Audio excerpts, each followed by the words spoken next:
Bonjour et bienvenue dans cette chronique des entrepreneurs et dirigeants chrétiens. Nous vivons actuellement le temps pascal, un temps de joie et d'espérance pour les chrétiens. Pourtant, lorsque nous regardons l'actualité économique et internationale, les motifs de confiance ne semblent pas évidents. Incertitude, tension, transformation rapide, autant d'éléments qui peuvent fragiliser le moral des dirigeants. Or, le moral n'est pas un sujet secondaire. Il fait partie intégrante de notre responsabilité. Car un dirigeant qui espère, qui tient bon, qui regarde plus loin que les difficultés immédiates contribue à faire avancer son entreprise et au-delà, la société tout entière. Lors des dernières assises à Lyon, l'alpiniste Jordan Liénard partageait son expérience après avoir gravi les 82 sommets de plus de 4000 mètres. Elle résumait la responsabilité du leader en 4 verbes: anticiper, coopérer, s'engager et tenir bon. Anticiper, c'est accepter que l'incertitude fait partie du chemin.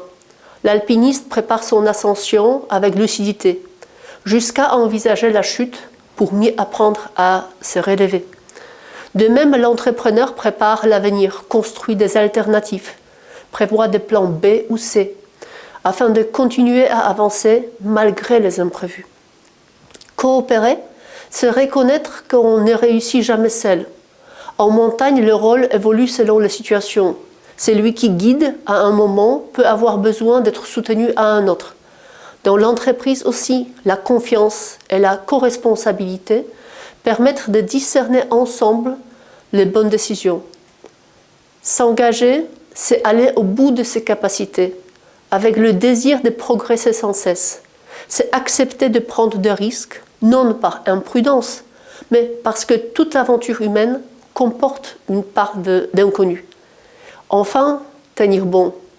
Tenir bon lorsque le chemin devient plus escarpé, lorsque le repère semble moins visible.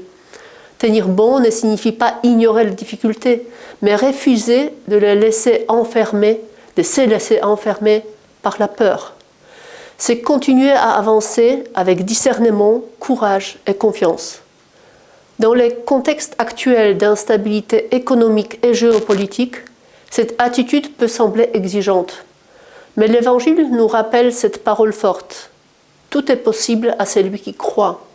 Elle nous invite à ne pas renoncer à ce qui est bon, juste et fécond en nous. Comme dirigeants chrétiens, nous sommes appelés à porter cette espérance concrète dans nos entreprises, en contribuant humblement au bien commun par nos décisions, notre manière de diriger et notre confiance dans l'avenir. Bonne semaine à chacun d'entre vous.